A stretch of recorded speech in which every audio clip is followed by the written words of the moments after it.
Objection! Objection!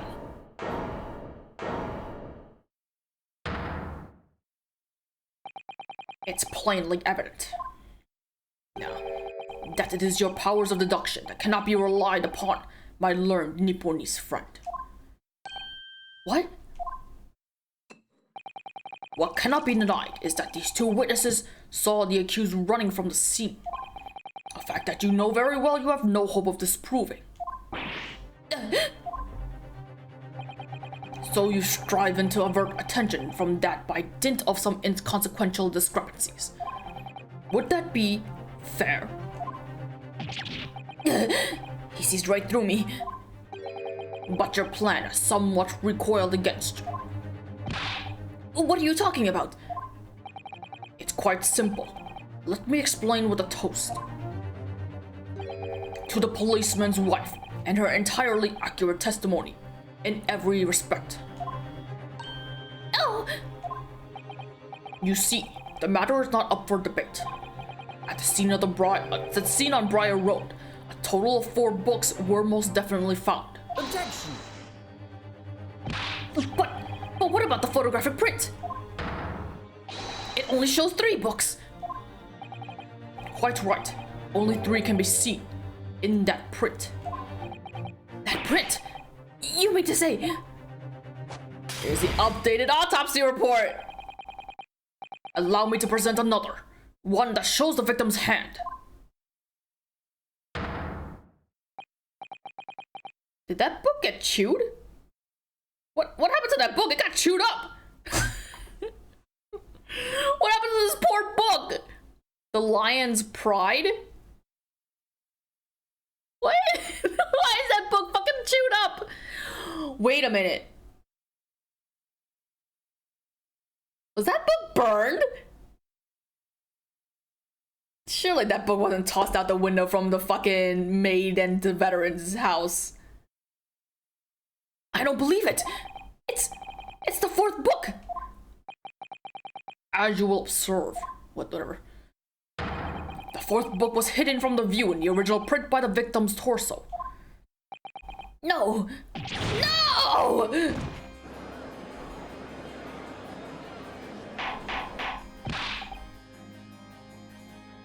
So, like, did the fucking book fly out the window and knock her upside the head? And then, where'd the knife come from? Order! Order! There! You see? You see? Look at that! Look! Look! Yes. It's just like I said! Isn't it, my darling? Yes, sir. Patricia's always right, sir. Let us study the receipt for the books purchased by the accused on the day in question. Mrs. Beat, the titles once again, if you please. Oh yes, of course. The picture of Monsieur somebody or other. A picture of Monsieur Lecoq, whatever. What's its yearnings? Canterbury yearnings. A meal for someone? A meal for Gabrielle, whatever. In fact, as the court has just heard, the witness remembers the book titles flawlessly, save for a few minor details. Mrs. Beat's power of recollection can only be described as exceptional. Did you hear that, Rowley? The gentleman paid me a compliment. Yes, sir. Flawless, sir. Patricia is flawless. But there are only 3 books on the receipt, and Mrs. Beats mentioned 4. There's nothing surprising about that. Clearly, the 4th book is that which is shown in this photographic print. I'm sorry, counsel, but does that not seem odd? Why should the 4th book be omitted from the receipt? It's not odd at all, my lord. As the photograph clearly shows, the 4th book was found in the victim's clutches.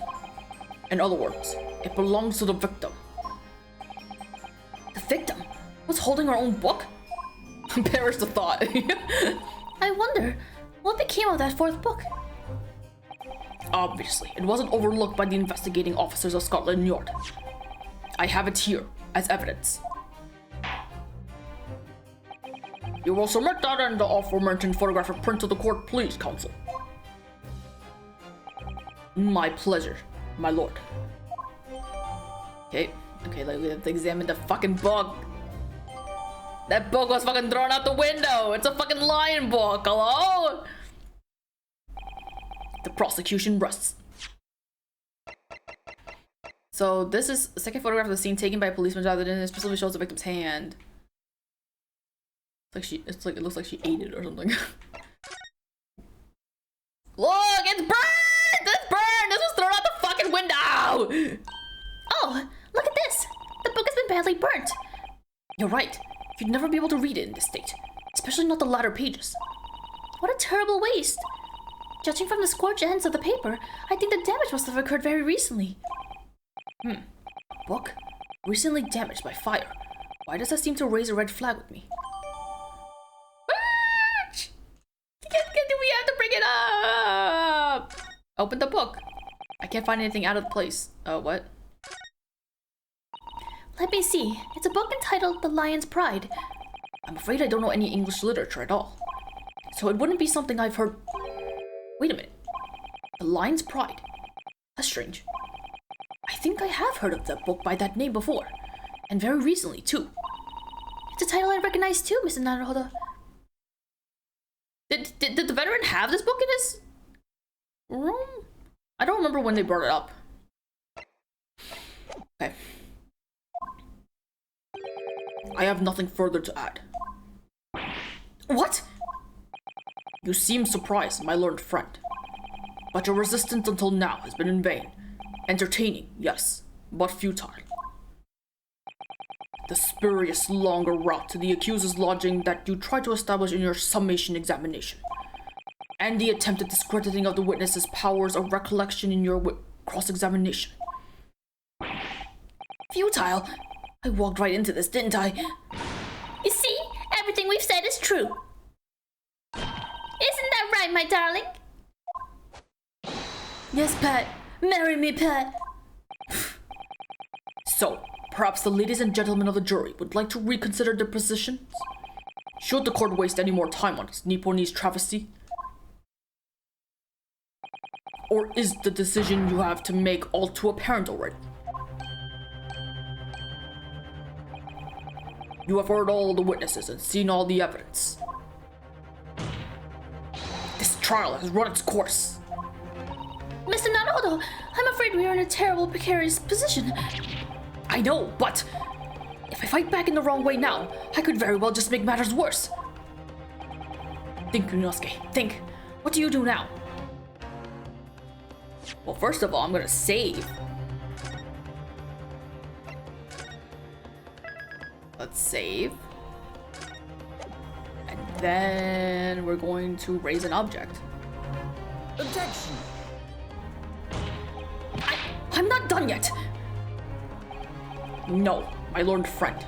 It's over. That last cross-examination was your final chance to establish a credible defense, and you failed. The die has been cast. There is no more room for debate. Well, it might be over as far as you're concerned, but... I can't think of what to say. If I may, Lord Van Zeeks, it seems somewhat boorish to close down the debate at this point. Ooh, the girls are like, oh, you go, girl! Your insignificant little Eastern Isle must be a lawless hole indeed. For a lowly judicial assistant to have the audacity to intervene at a moment like this. Bitch! Rude! Oh. No! Susato! No! Speak up! God damn it! Stupid racist, sexist pieces.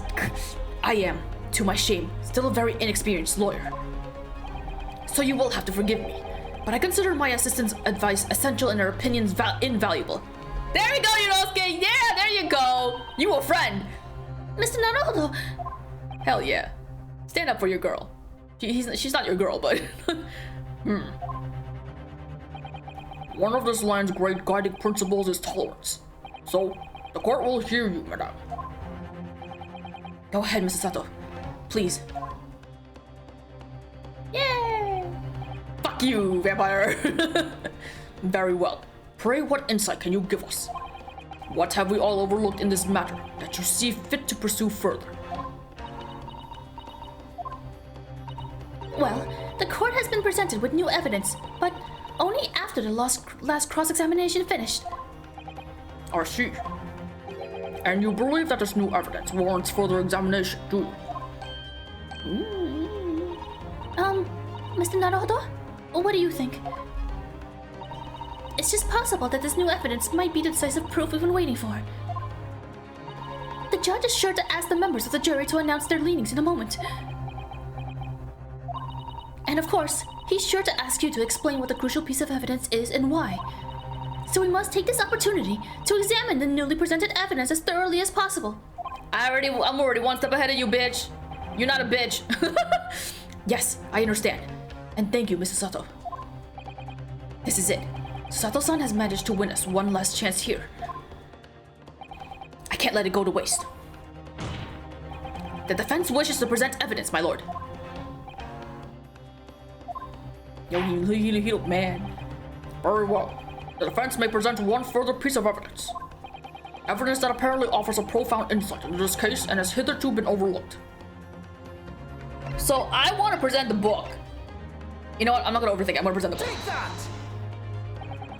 The evidence in question is what we can see from the newly presented photographic print of the crime scene. Oh, okay. The fourth book, found in the victim's hand. Objection! Objection! We have already discussed the fourth book at length. Other than it being in the victim's grasp at the time of the incident, no significance has been attached to it.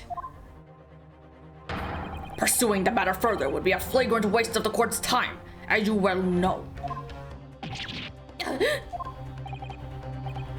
Yes, I'm afraid, counsel, I must concur with the prosecution on this matter. When I afforded you this opportunity, you led the court to believe that the evidence in question contained a hitherto undiscovered clue. What? So I must insist that you elaborate, counsel. You will identify this clue at once. Do I make myself clear? What? What? Oh, yes, my lord. It's a... Mr. Naruhodo, I believe the prosecution is trying to avoid a thorough examination of the evidence, which means you may very well be on the right track. Yes, I think you might be right. So, counsel, precisely where is this vital clue to this case, which this fourth book conceals? Right? Hope so. Got it. I would ask the court to observe the back of the book in question. The back? What do you... Good gracious! It's been burnt to a crisp. So we have to ask ourselves, why was the victim clutching what is clearly an unreadable book? It is undeniably an extremely unnatural thing for her to have been doing. Objection! Oh, their scarves are attached to each other. Unnatural, you say? And what of it, my Nipponese friend? Am I really gonna do this guy dirty? Oh. Were I to concede the point, if it bears no relation to the case, there is nothing to discuss. I don't want to do that. Never mind, I don't want to do it anymore. So, should you wish to assert that this fire damage is some veiled clue as to what happened that day? Pray, do enlighten us all. What truth does this charred book hide? A charred book? There is just one possibility here, which I can't quite bring myself to rule out. It's an outside chance, certainly, but worth a try. Alright, I'll explain my theory. Don't keep us waiting any longer then, counsel. Explain this theory of yours. What are you suggesting that you can ascertain from the fire damage this sorry tome has suffered? Its owner? My lord, the burn on the back of this book reveals a startling truth. About the book's owner. I beg your pardon. But we already know who the book belongs to. The victim was gripping it in her hand as she fell to the floor, after all. It's obviously hers.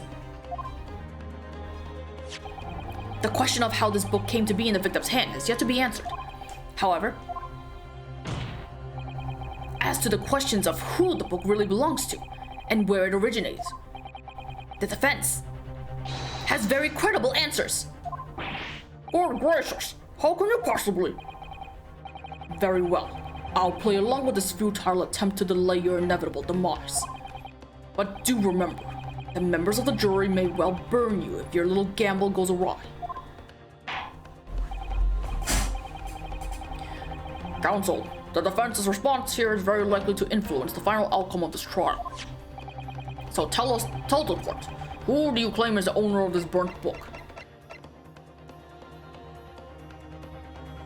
It's him, right? It's not her. It's him. Take that! The answer is that the book belongs to the couple who owns the house where the defendant has his lodgings. A certain Mr. and Mrs. Garadeb. The landlords. And whether this is some extraordinary coincidence or some kind of fate at work, I don't know, but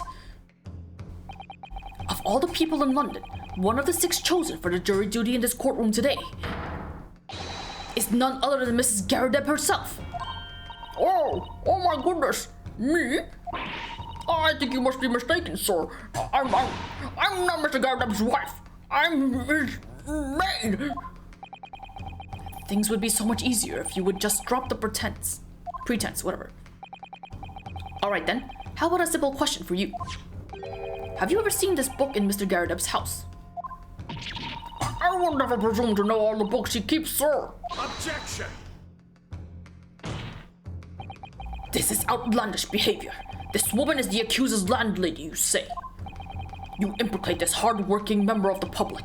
You besmirch her without a shred of evidence.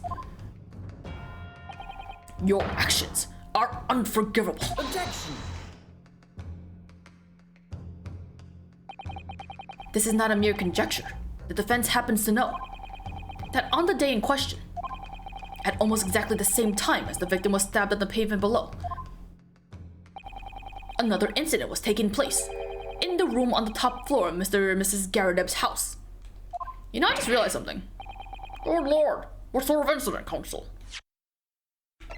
She was stabbed in the back and yet there's no blood at all? Not even a little bit? Surely it would have seeped through the coat. Anyway, besides the point. Did I read this? I think I read this. A fire, my lord. Oh fuck, I don't remember his voice. Afraid to say it was. Happened in the blink of an eye, you know. The whole place filled with smoke. Couldn't see a bally thing. Didn't take long for the fire to spread, of course. The bally furniture started going up as well. Worst of it is, I lost my favorite. Book called The Lion's Pride. Oh, that's when it was brought up. Oh, he looked mad. The Lion's Pride. By Jove, the very same title that's the subject of this debate.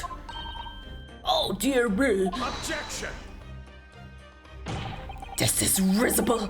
All you've told the court is that a book by the same name was involved in a fire. In which case, it would be reasonable to assume that it was burned to ashes. And entirely unreasonable to infer that it magically removed itself to the scene of the crime.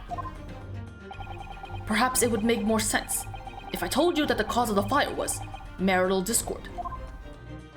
Without going into details, it appears that Mrs. Garadeb was considerably enraged. Apparently, she continued to attack Mr. Garadeb even amid the flames. Oh, how awful! I can't even imagine being so horrid to the one you love. Can you, Rolly? Absolutely not, sir. My Patricia would never raise a finger against me, sir.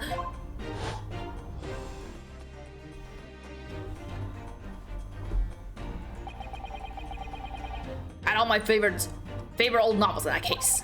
But as soon as the fire got a hold of them, that was it. Whoosh, up in smoke. Then the wife started hurling things at me. There was I, backed up against the window, under heavy enemy fire. Incendiary books coming 10 to the dozen. Wow, she was grabbing fires from a fucking bookshelf that was on fire? Did I say that right? She was grabbing books from a bookshelf that was... Okay, whatever. A man had his back up against the window, and he had burning books thrown at him.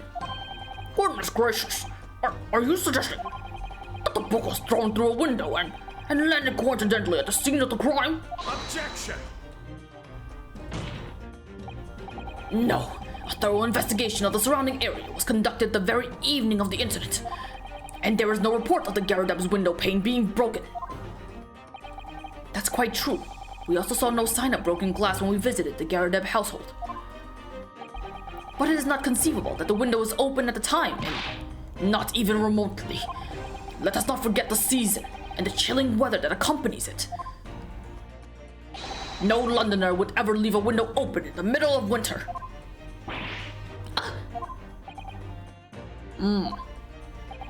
Does the defense postulate the scenario in all seriousness, counsel?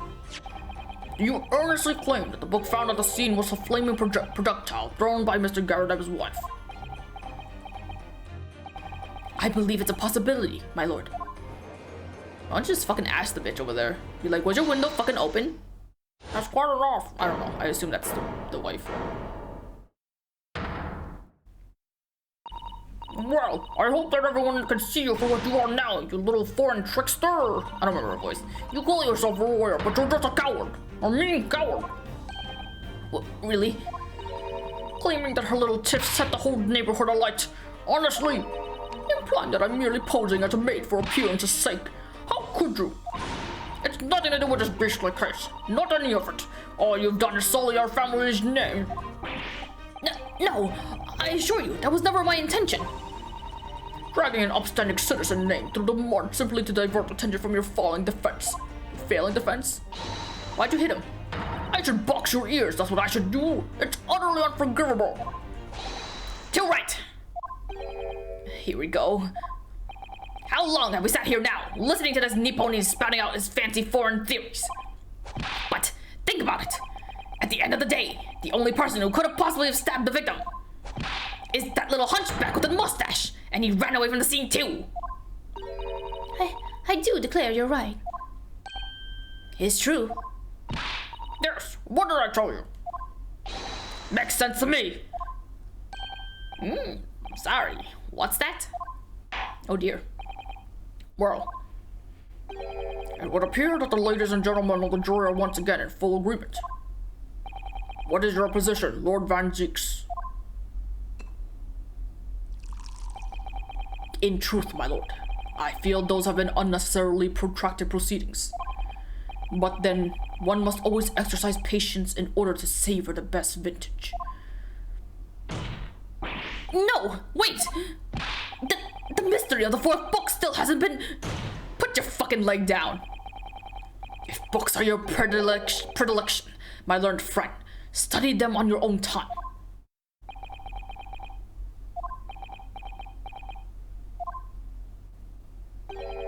What? No forgive the discourtesy this time? You should be honored. In that case, ladies and gentlemen of the jury, you will now state your individual decisions regarding the defendant's culpability for the court to hear. Guilty! Guilty. Guilty. There's another round of this again, huh? Guilty. Guilty. Guilty. Guilty. There's another summation. Wasting my damn fucking time.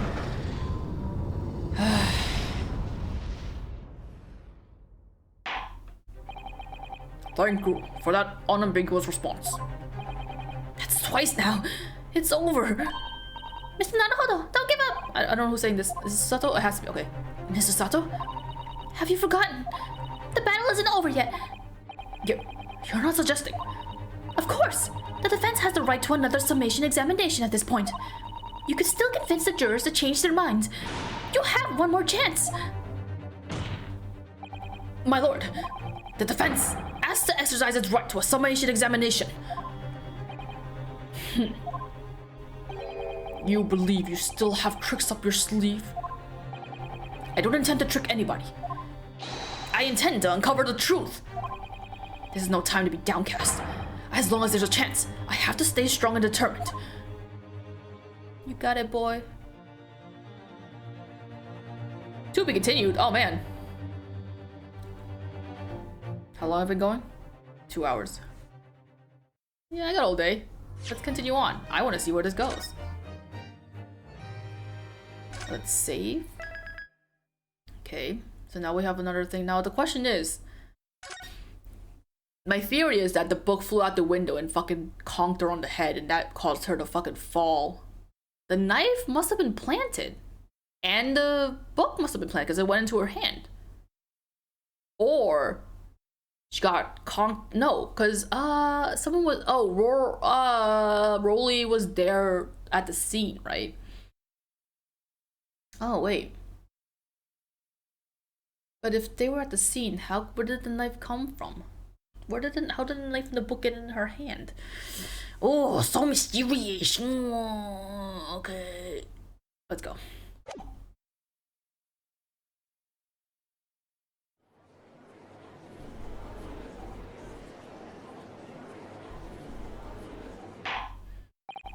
I have considered the defense's counsel's request for a further summation examination of the jury.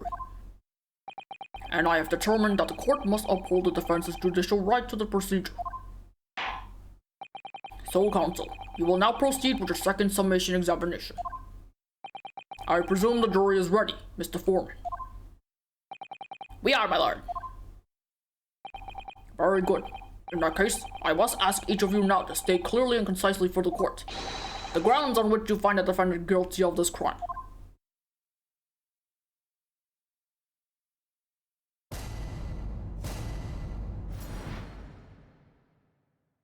Jurors' contentions. The accused left behind evidence at the scene, didn't he? Those 3 books of his.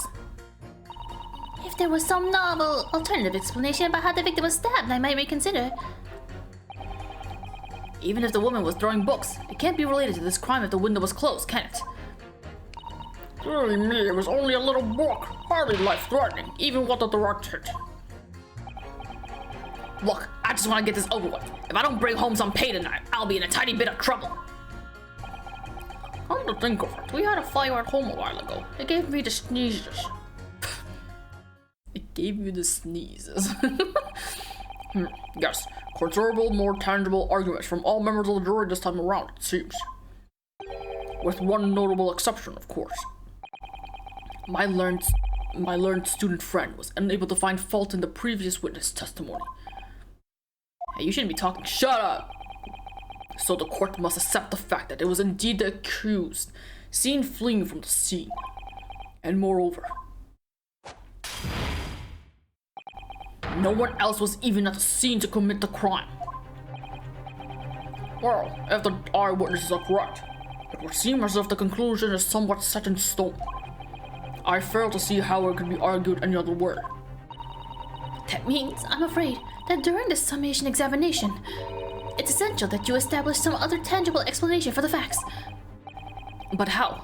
What would even constitute a tangible explanation here? Isn't it obvious? Who stabbed the woman, and how? Those 2 details are all you need provide. Simply give us a name and a method by which the attack was conducted. And there I was thinking this might be hard. But Mr. Naruhodo, you have to do it. Otherwise, this will really be where the trial ends. No pressure then. That's quite enough preamble. Proceed with the summation examination, please. I presume you are prepared, counsel?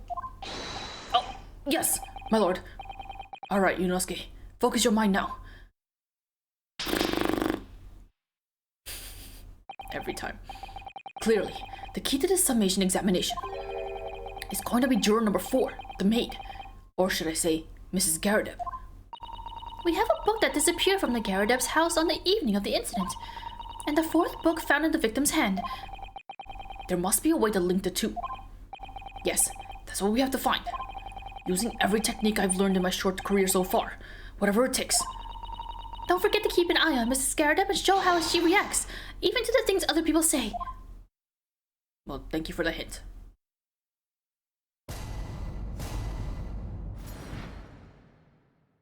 I love the touch of the witnesses standing on the side. That's so nice. The accused left behind evidence on the scene. Okay, so before I do anything, I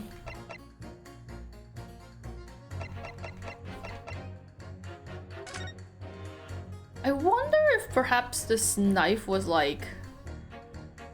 You know what? The fact that it has a chip at the end? I wonder if this knife was like dropped to the floor maybe, initially. Like maybe this knife flew out with the book and then opened itself somehow, or was already open and then it like broke on the floor and then whoever...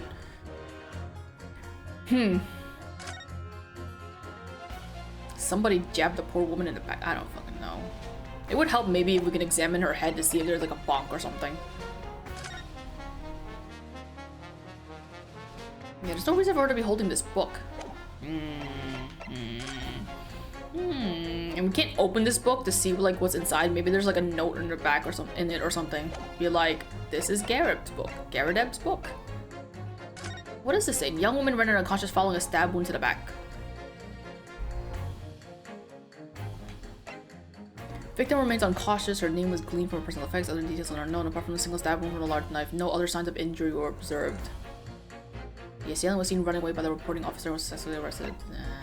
Okay. There's not really much to go on right now. Just press everything. But as we now know, there were 4 books, not 3. Well, what difference does it make? There's every possibility that the 4th book, in fact, belongs to the defendant's landlord. Yes, that's the part I have a problem with. Sorry? Well, at the point the woman was stabbed, this landlord fellow was at home, wasn't he? Enjoying a fiery scrap with his wife or something, you said? That's not exactly how I put it, no. Well, anyway, the point is, the fellow and his wife were somewhere else when it happened. I think that's what you call a strong alibi. So it couldn't have been the landlord who did it, which only leaves a Nipponese fella. Honestly, I can't see what all this palaver's about. It's a done deal, isn't it? I suppose it is, since I have nothing witty left to say. Okay. If there was some novel alternative explanation about how the victim was stabbed by a... So, you might be willing to change your decision, you mean? Oh ma, such delight on your face. But I'm afraid I shan't be swayed by emotion. Despite what you may think of me, I'm a very modern, metropolitan, and rational woman. That's great. If one reads the morning papers, it's all forgotten by tea time, isn't it? So why read them in the first place? You see? Modern, metropolitan, and rational thinking, wouldn't you say? And not at all extreme. As I see it, an overwhelmingly suspicious Japanese man has been implicated by an overwhelmingly strong testimony.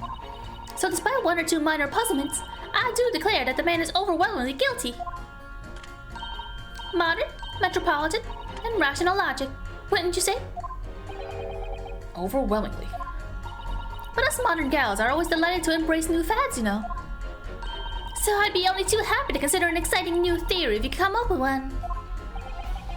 I'd be happy to do that too, if only I could. Let's do our very best not to disappoint the modern and metropolitan young lady. Right. I'm glad you omitted rational here. Even if the woman was throwing books, it can't be related to this crime if the window was closed, can it? Hold it! But what about the possibility that the window was open? What about it? I mean, there's just no way it could have been. Well, I guess you would want to open a window if there's a fire afoot, but how can you be so sure? The prosecution fellow over there said it earlier, didn't he? Winters in London are no joke. You don't want to invite that sort of cold indoors. But...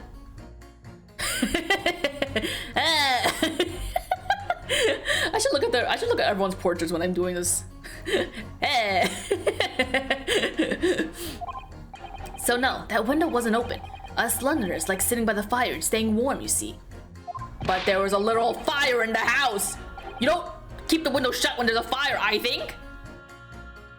Maybe you do, or the landlord opened the window in an attempt to get away from the person who was fucking throwing shit at him. I don't know. But you couldn't categorically state that the window wasn't open, could you? It just wasn't. They wouldn't have opened it. Then what's the point of even having windows, huh? Get him! Counsel, you will kindly refrain from childish bickering. I mean, he's not wrong. But at the same time, I can't open my windows because when you do, fucking bugs fly in. So what am I supposed to do? Even with the fucking screen, the bugs still find their way in. Even with the windows closed, bugs still find their way in. Oh, sorry. Somehow, I need to show there's an undeniable possibility that the window was open. Because this young man isn't going to budge otherwise. Should I even bother talking to you? Yeah, Hold it! her. But the little book was on fire at the time, was it not? With flames of love, I have you know. There's really no such thing as a loving incendiary bomb. Why do you keep hitting the guy next to you? You're so rude. Well, he bought it to put himself. What was her voice? I don't remember. It's playing with fire. What was her voice again? Well, he bought it upon himself. He's playing with fire to betray a fiery love. I forgot her voice. I completely forgot her voice. Isn't it well? Don't you agree? Fuck, whatever. I don't care. Well, any kind of betrayal is certainly a bad thing, yes. But I think the argument might have arisen out of your misunderstanding, Miss Garrideb. Never mind that. The point is we're just having a jovial little dispute, nothing more. And I won't have any more of this suggestion that it was anything whatsoever to do with the crime. Right. Well, we'll see about that. But what about juror number 5? Poor guy's getting slow. He doesn't seem to be turning a hair at Mrs. Garrideb's relentless onslaughts. It's almost as though he's used to it. What a gentle soul he is. Poor guy. Look, I just want to get out. Okay. Hold it! You just want to get this over with? How can you sit there and say something like that? A man's future is at stake here. Well, him and me both then, like I said before. What? I told you already. I'm a day laborer, aren't I? If I don't bring home some readies with me tonight, you'll find me floating face down in the Thames tomorrow morning. Thames, I think it was actually pronounced it. What? You heard me. My missus isn't one to mess with. About what? You know, she can be fierce, believe you me. Another shining example of maritable bliss, then. A situation like this cropped up the other day. It was, well, you know, it's funny, but I can't quite remember. Sorry? It was too frightening. That's the thing. I must have blocked it out. Helpful. I wonder if Mr. B will ever be dragged into the Thames by his scarf. Don't even go there, Mrs. Sato. There must be some way to jog his memory about this. Why? What, does it matter?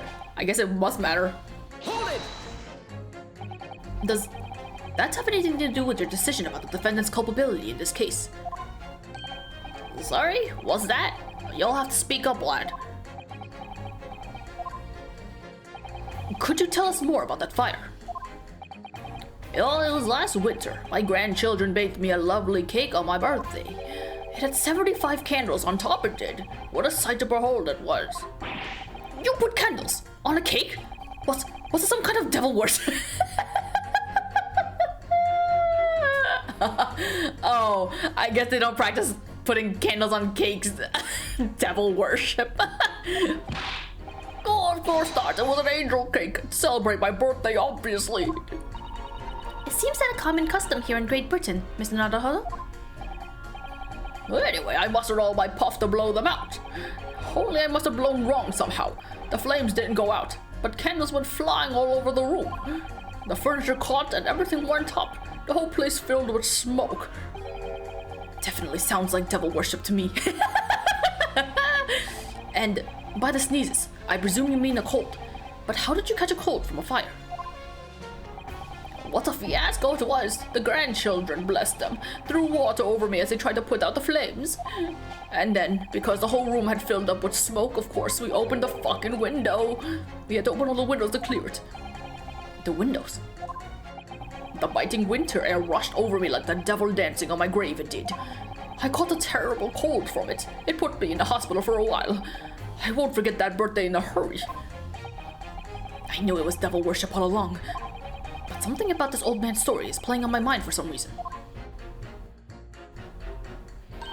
We need to demonstrate who, apart from Mr. Natsume, could have attacked a young woman on the street, as well as how he or she could have done it. Yes, but once again, the jurors' statements are full of personal prejudice. A lot of them seem convinced that they're right, even in the face of logical arguments to the contrary. I think you're gonna need to pit them against each other to force them to accept an alternate explanation. Yes, I don't necessarily need to find contradictions between their assertions. Just a connection might do the trick. Alright, I'll see what I can do. If anything stands out, I'll go in for a strike. That's the spirit. Okay, so it's... Was it this one? Oops, oops, oops. Well, I mean, I can go this way. That's fine. It is... Objection. Those two jurors' statements clearly contradict one another. They do. How exactly, counsel? Don't point at me again. I told you it wasn't me. What's that you say? Speak up, lad. Speak up. Juror number 3. Do you see? Oh, me? See? See what, sir? Did you hear juror number 6's account on his birthday celebration last year? It seems, despite being a Londoner, he once opened his windows in the middle of winter. Well, yes, of course, because it was an emergency. I mean, obviously, if the room was filled with smoke from a fire, then you'd be mad not to open the...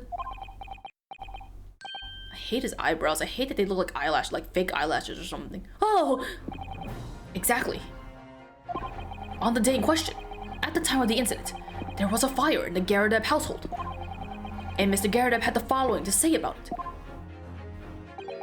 The whole place filled with smoke. Oh my.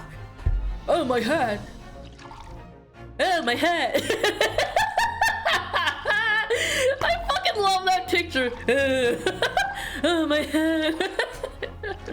What you up to, lady? Excuse me. Excuse me. Juror number 4. Do you have something to say about that? Yo, you're gonna need to go to the bathroom. That's too much tea. That's too much tea consumption. Mrs. Garadeb. Oh, dearie me. What is the meaning of this? Did you imply that I'm hiding who I really am? Oh wait, her voice completely... I keep getting out to do her voice. It's imperative that you confirm something for the court. So please, it's time to drop the pretense now. What is... How did I do her voice? What is it? Whatever, I don't fucking know. When the fire started in your house that day, did you or your husband open the window? I beg your pardon. What are you insinuating? The room would have been thick with smoke after the carpet and bookcase caught fire as they did. In a situation like that, it's inconceivable that you wouldn't have opened the window. And what if we did? All right then. Yes, you're right. My husband was frantically trying to open the window, which can't have been easy since I continue to give him a justly deserved book battering. Even though your house was on fire?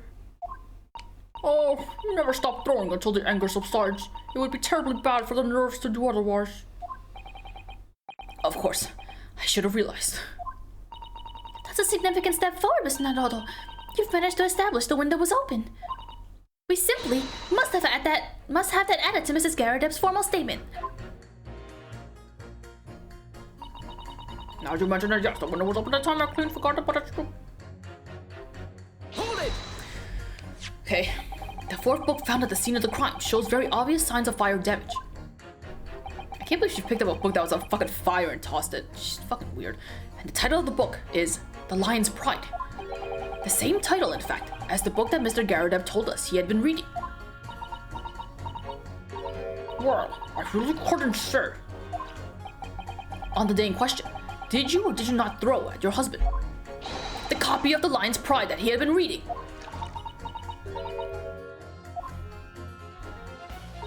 I did. It was the first thing I could lay my hands on, as I hurled straight at him. And now you've come to mention it, yes.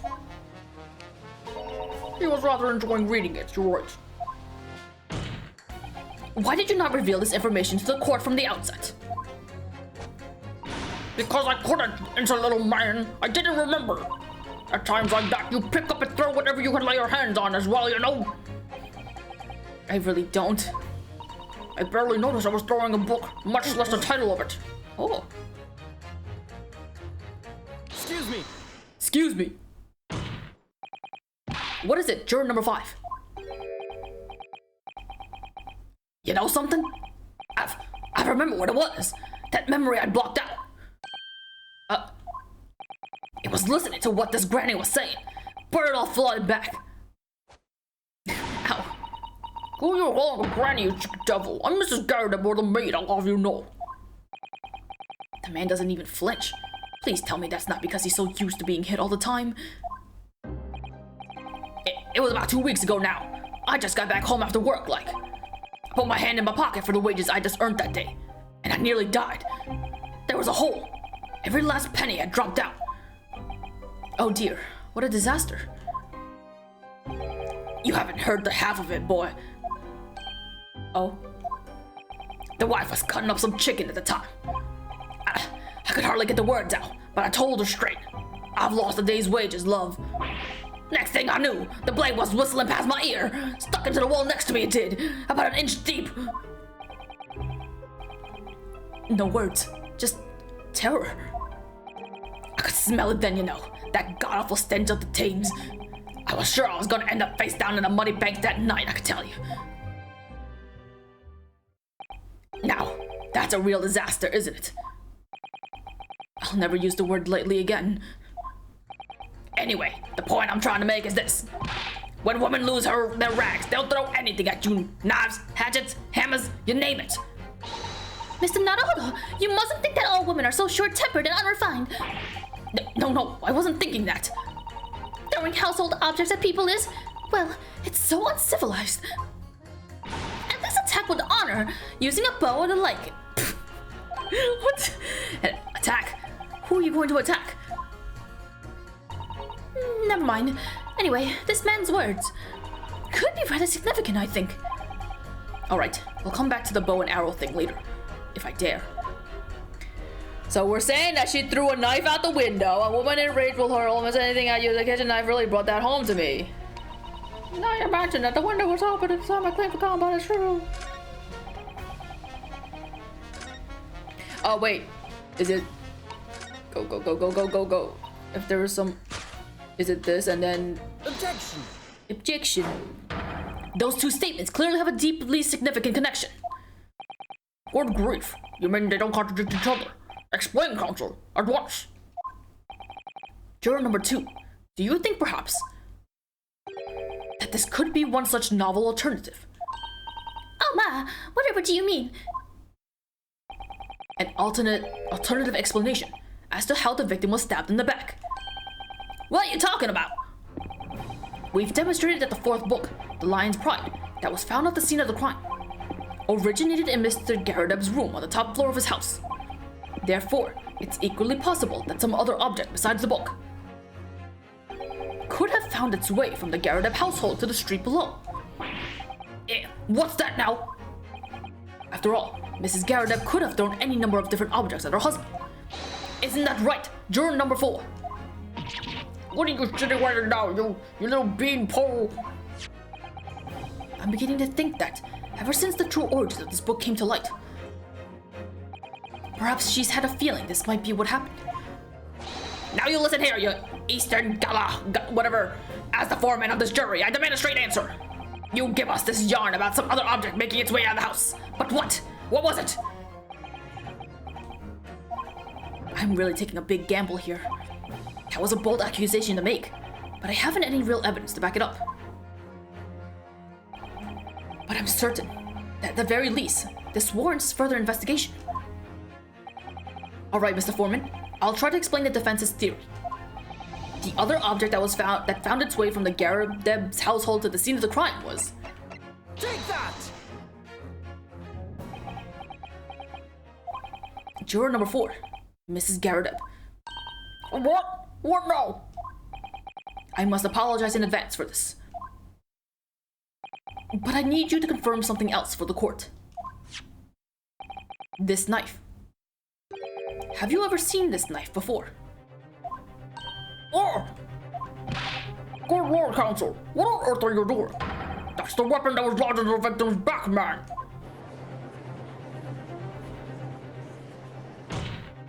My lord, remember that when the victim was attacked, Mr. and Mrs. Garredeb were in the throes of an argument. Mrs. Garredeb was hurling anything she could at her husband, who had been backed up against the window. A window that had been opened to clear smoke, and through which a book sailed to land at the crime scene. You can't seriously believe that! The book was found in the victim's grasp! Are you saying that it flew out the window and across the street to land neatly in her hand? Huh? Even my missus ain't got aim like that! Yes, I admit, there are many details we don't yet understand. But that's the point. That's precisely why. We must not allow this trial to end. Not right now. Oh my! Mrs. Garrett, your answer, please. Have you seen this knife before or not?